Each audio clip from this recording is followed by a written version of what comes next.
Hi, Steve Adubato here. It is my pleasure to introduce once again Jose Lozano, President and CEO, Choose New Jersey. Jose, usually you're in the studio with us at NJTV, but like everyone else, we're communicating remotely. How you doing? I'm doing great, doing great. Family's great, friends are great, and hope you're doing well as well. Same here, same here. Jose, let's jump right into this. As we do this program in the middle of May, it'll be seen after that. You are part of an advisory council the governor has appointed, along with Tim Sullivan, who's the head of EDA, and also the head of higher education in our state. That is Zakia. Smith Ellis. I'm sorry, I apologize. I should have had that right on the tip of my tongue. Jose, what is the role of that organization, that entity? Sure. So we have brought together over 300 industry leaders, both in running organizations, trade organizations, and actual companies, with the intent of them giving us the advice and counsel that as the administration starts to reopen the economy and places, we wanted to make sure that the parameters that are set forth are consistent and are supported in all of the efforts that are being made. And so we wanted to bring some of the boots on the ground experts and give some tactical advice through this process. You know, we're doing this, obviously, this particularly interviews on Zoom, but whatever technology you're using, innovation technology, a huge part of this. Yeah. Choose New Jersey is working with us, along with NJIT and the EDA as well, on this innovation initiative. Why is it relevant? What is the connection, in your view, between technology and innovation and COVID-19, the reality of it now and moving forward?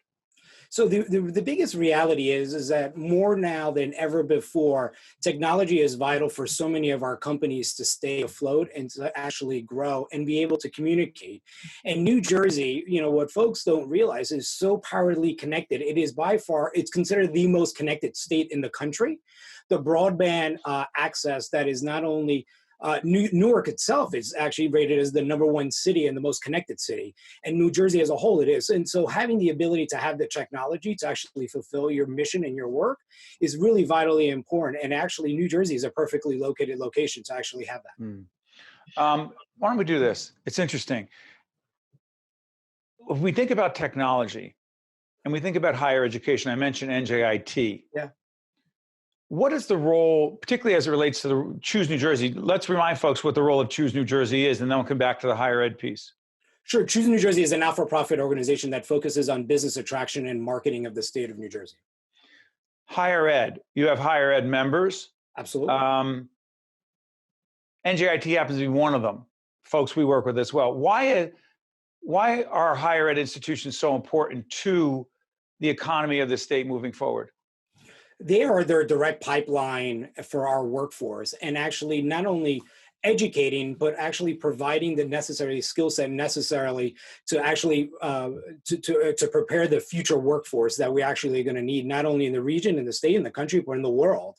And so we've always had higher ed at the table when we're doing business attraction. There's nothing better than having a company look at New Jersey and know that the higher ed community is equally as committed to economic development and allowing and supporting. And so having that matchmaking program. And so when a company comes in and saying, where am I going to get the workforce of tomorrow and the workforce of today? And knowing that the higher ed community is actually a spectacular partner and is there at the seat is unparalleled. Absolutely.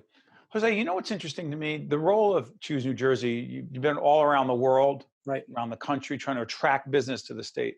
How much more difficult is it to do that with New Jersey, in all candor, New Jersey and New York, as we do this program moving forward? One of the most hardest hit, the second hardest hit state in the nation. Is it harder to attract business? I'm not sure I can say that it makes it a little bit more challenging. I mean, having companies being able to come visit us in the immediacy right now has obviously become quite challenging. But luckily, we have been communicating with not only the Zoom and the online capabilities, but we've been actually communicating some of the information and some of the assets that we have.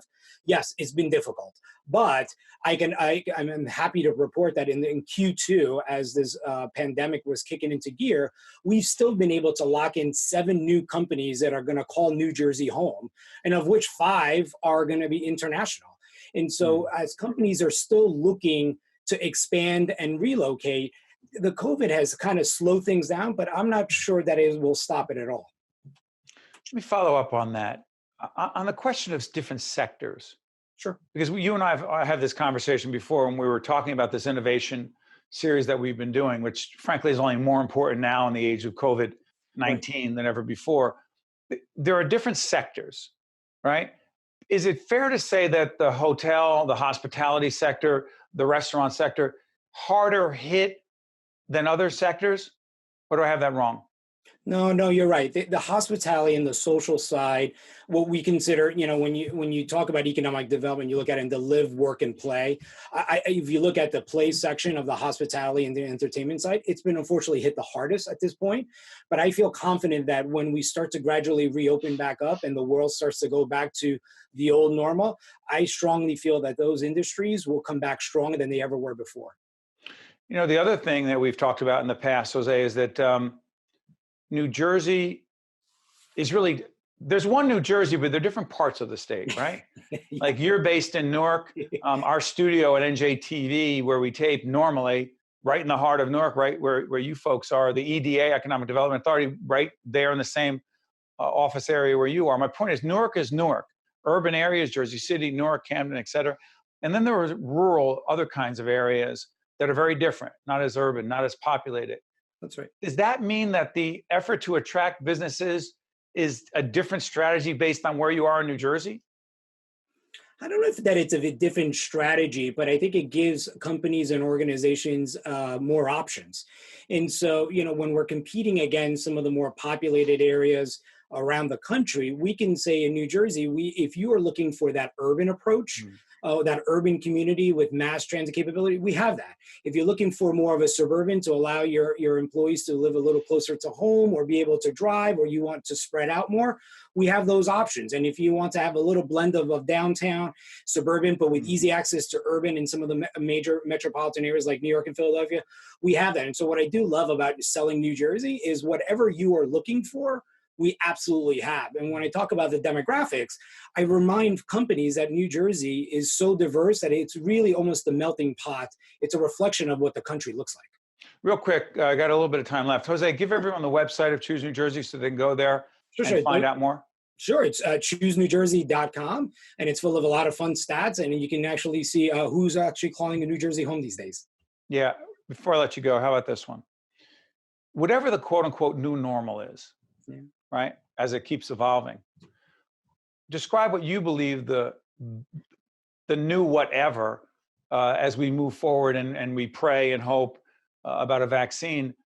Will the New Jersey economy, in your view, actually look significantly different? I think it will look a little different. But like I said before, I think when the COVID-19 is behind us in the rearview mirror, I think New Jersey will be stronger than it was before. Having Rutgers be responsible for saliva tests has had that New Jersey has had really a strong positive impact on the COVID response. And I still feel strong that given the strong life sciences and the pharmaceutical presence that we have in New Jersey, at some point or another, New Jersey will have a heavy hand in the actual vaccinations or any of the cure stuff. And so I strongly believe that folks will see New Jersey as a leader in getting us through this COVID crisis. That is Jose Lozano, the president and CEO of Choose New Jersey. Jose, thank you as always for joining us. The next time, I hope and pray that it's in our studios over at NJTV, right next to your office in Newark. I hope so. Be well, Steve. Thank you. Best to you and your family. Thank you, Jose. Thank you. Thank you. I'm Steve Adubato. We'll be right back. Think Tank with Steve Adubato has been a production of the Caucus Educational Corporation. Funding has been provided by New Jersey Sharing Network, Atlantic Health System, TD Bank, New Jersey Board of Public Utilities, Clean Energy Program, Seton Hall University, Operating Engineers, Local 825, the Port Authority of New York and New Jersey, Gibbons PC, and by Eastern Atlantic States Regional Council of Carpenters. Promotional support provided by Insider NJ and by ROI-NJ. Transportation provided by Airbrook Limousine, serving the metropolitan New York, New Jersey area.